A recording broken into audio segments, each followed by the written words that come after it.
Halo teman-teman semua, selamat datang kembali di 1 Harian Menjadi Murid. Nah, kalau kita kemarin baru aja selesai kejadian 33, hari ini kita akan lanjut ke kejadian 34 dari 1 sampai 31. Hari ini kita akan membahas tentang Dina dan Sikem. Nah, seperti biasa aku akan bacain dulu bacaan firman Tuhan kita untuk hari ini ya teman-teman.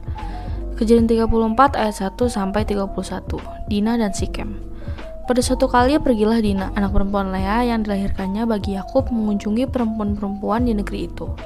Ketika itu terlihatlah ia oleh Sikem, anak Hemor, orang Hewi, raja negeri itu.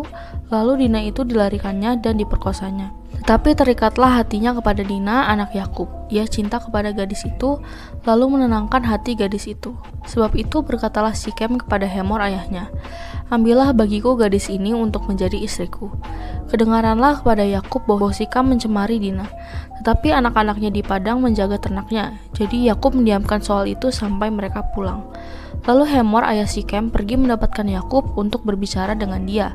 Sementara itu anak-anak Yakub pulang dari padang, dan sesudah mendengar peristiwa itu orang-orang ini sakit hati dan sangat marah karena Sikem telah berbuat noda di antara orang Israel dengan memperkosa anak perempuan Yakub, sebab yang demikian itu tidak patut dilakukan.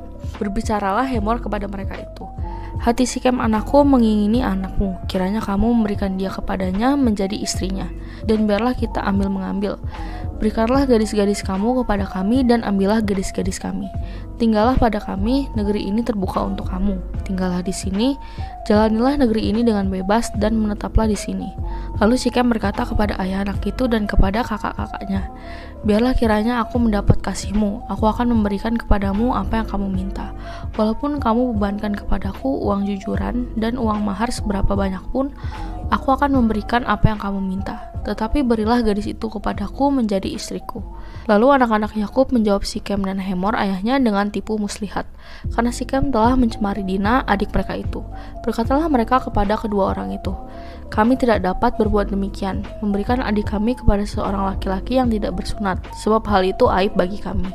Hanyalah dengan syarat ini kami dapat menyetujui permintaanmu. Kamu harus sama seperti kami, yaitu setiap laki-laki di antara kamu harus disunat. Barulah kami akan memberikan gadis-gadis kami kepada kamu dan mengambil gadis-gadis kamu.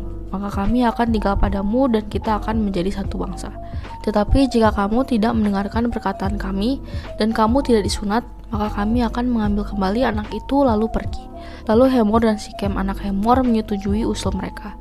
Dan orang muda itu tidak bertangguh melakukannya, sebab ia suka kepada anak Yakub. Lagi pula ia seorang yang paling dihormati di antara seluruh kaum keluarganya.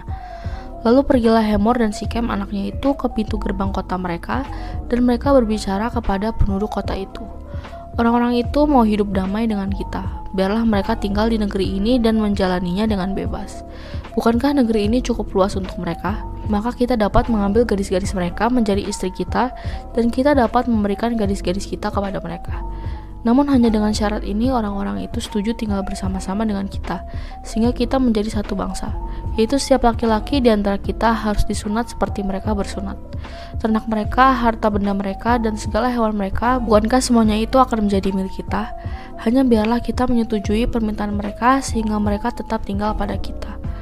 Maka usul Hemor dan Sikem anaknya itu didengarkan oleh semua orang yang datang berkumpul di pintu gerbang kota itu, lalu disunatlah setiap laki-laki, yakni setiap orang dewasa di kota itu. Pada hari ketiga ketika mereka sedang menderita kesakitan, datanglah dua orang anak Yakub, yaitu Simeon dan Lewi, kakak-kakak Dina, setelah masing-masing mengambil pedangnya, menyerang kota itu dengan tidak takut-takut serta membunuh setiap laki-laki. Juga Hemor dan Sikem anaknya dibunuh mereka dengan mata pedang, dan mereka mengambil Dina dari rumah Sikem lalu pergi. Kemudian datanglah anak-anak Yakub merampasi orang-orang yang terbunuh itu, lalu menjarah kota itu, karena adik mereka telah dicemari. Kambing dombanya dan lembu sapinya, keledainya, dan segala yang di dalam dan di luar kota itu dibawa mereka. Segala kekayaannya, semua anaknya dan perempuannya ditawan dan dijarah mereka, juga seluruhnya yang ada di rumah-rumah. Yakub berkata kepada Simeon dan Lewi, "Kamu telah mencelakakan aku dengan membusukkan namaku kepada penduduk negeri ini, kepada orang Kanaan dan orang Feris, padahal kita ini hanya sedikit jumlahnya. Apabila mereka bersekutu melawan kita, tentulah mereka akan memukul kita kalah dan kita akan dipunahkan, aku beserta seisi rumahku." Tetapi jawab mereka, "Mengapa adik kita diperlakukannya sebagai seorang perempuan sundal?" Ya demikian teman-teman bacaan firman Tuhan kita untuk hari ini. Sekarang mari kita langsung masuk ke satu dunia ya. Nah guys, kemarin kan kita udah sampai di keluarga Yakub yang tiba di Sikem nih. Nah dia satu, Dina, anak Yakub dari Lea, yang menurut perhitungan dari beberapa komentator itu kemungkinan berusia 16 atau 17 tahun.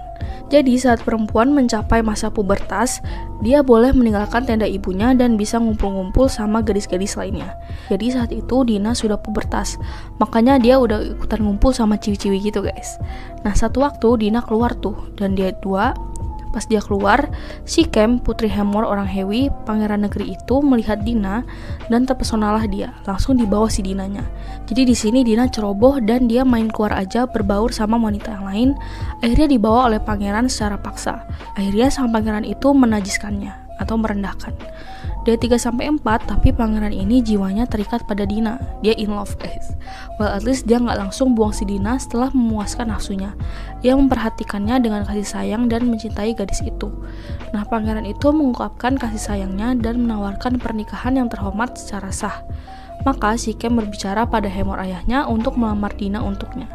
Di ayat 5, Yakub ini mendengar dari beberapa teman Dina peristiwa Sikem putri Hemor yang mencemari putrinya dan membuat putrinya menjadi najis. Nah, anak-anak cowoknya ini lagi pada di ladang, di padang rumput yang jauh dari kota bersama ternaknya. Yakub diam. Secara harfiah dia bertindak sebagai orang bodoh karena tetap diam, tidak mengambil tindakan tegas atas kejahatan Sikem. Di ayat ke-6, sementara itu, Hemor ayah Sikem ini pergi dengan anaknya untuk menemui Yakub yang berkemah di pinggiran kota untuk melamar Dina. Di ayat ke-7, saat itu anak-anak Yakub udah pulang dari menggembala dan mendengar tentang kejadian yang menimpa saudara perempuannya. Mereka ini sangat marah dan sakit hati karena Sikem telah mempermalukan dan tidak menghormati adiknya. Di ayat 8-10, Hemor berbicara kepada seluruh keluarga tentang maksudnya untuk melamar Dina. Putranya telah jatuh cinta kepada putri Yakub. Saat itu guys, saudara laki-laki itu setara dengan ayah dan dianggap sebagai wali saudara perempuan. Karena itu, saat melakukan lamaran, biasanya bukan hanya ayah yang menerima tamu, melainkan semua saudara laki-laki juga ikut. Lamaran Hemor itu bisa dianggap sebagai pengakuan atas kesalahan putranya. Bahkan dia juga mengajak untuk kolaborasi. Ntar anak-anak muda Sikem itu biar bisa menikahi perempuan keturunan Yakub dan demikian juga sebaliknya. Bukan hanya itu, Hemor juga menawarkan hak istimewa untuk tinggal bersama-sama di negeri Sikem itu. Dan 11-12, Sikem sendiri didorong oleh rasa cinta yang tulus meminta restu ini menunjukkan rasa hormat pada ayah Dina dan saudara-saudaranya. Bahkan dia berjanji menyanggupi apapun yang menjadi permintaan keluarga Dina agar dapat memilikinya sebagai istri. Cinta itu dia guys. Di 13-17, anak-anak Yakub ini tanpa sepengetahuan ayah mereka menjawab Sikem dan ayahnya dengan tipu daya. Kami tidak dapat melakukan pernikahan dengan orang yang tidak bersunat, karena itu adalah celah bagi kami, mereka ngomong. Nah ini alasan yang baik ya guys. Namun kita akan menyetujui permintaan lamaran ini jika semua laki-laki di sini disunat, maka kami akan memberikan Dina untukmu dan kami akan tinggal di sini menjadi satu bangsa denganmu. Di 18-19, cinta itu guys sampai Sikem tidak menunda untuk melakukan sunat karena dia mencintai putri Yakub. Di 20-23, Hemor dan Sikem pergi ke gerbang kota mereka dan berkomunikasi dengan orang-orang dari kota mereka, mengatakan tujuan kerjasama damai dengan Yakub dan keturunannya untuk bisa berdagang dan bisa saling memperistri dari keturunan mereka. Di 24, semua orang setuju, langsung melakukan sunat juga. Wah gila sih guys. Di 25, pada hari ketiga, saat mereka lagi merasakan kesakitan akibat sunat, mengalami peradangan dan demam, pas hari kritis itu, dua putra Yakub dari Lea, yakni Simeon dan Lewi, mengambil pedang dan menghampiri Sikem dan menyerangnya. Di ayat 26, mereka membunuh Hemor dan Sikem dengan pedang. Di sini kita bisa lihat ya, putra-putra Yakub memelihara tradisi iman yakni sunat. Tapi di saat yang sama juga digerus nafsu duniawi. Mereka menghabisi laki-laki Sikem dan membawa Dina keluar dari rumah Sikem. Di 27-29, putra-putra Yakub itu mendatangi semua yang telah terbunuh. Mereka mengambil ternak di kota Sikem beserta apa yang ada, termasuk perempuan dan anak kecil juga. Mereka intinya melakukan penjarahan kota.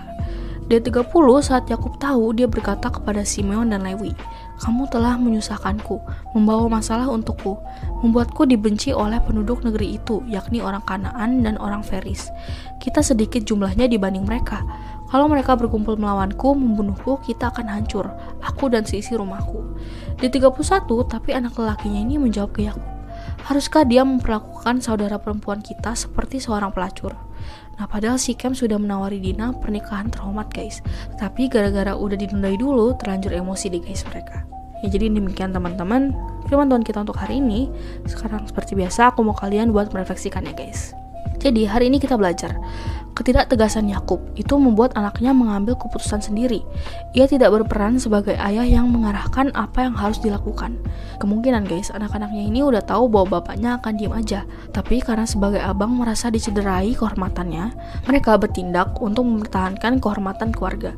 Tindakannya kejam dan tidak manusiawi akibat kemarahan amat sangat yang tak terbendung lagi.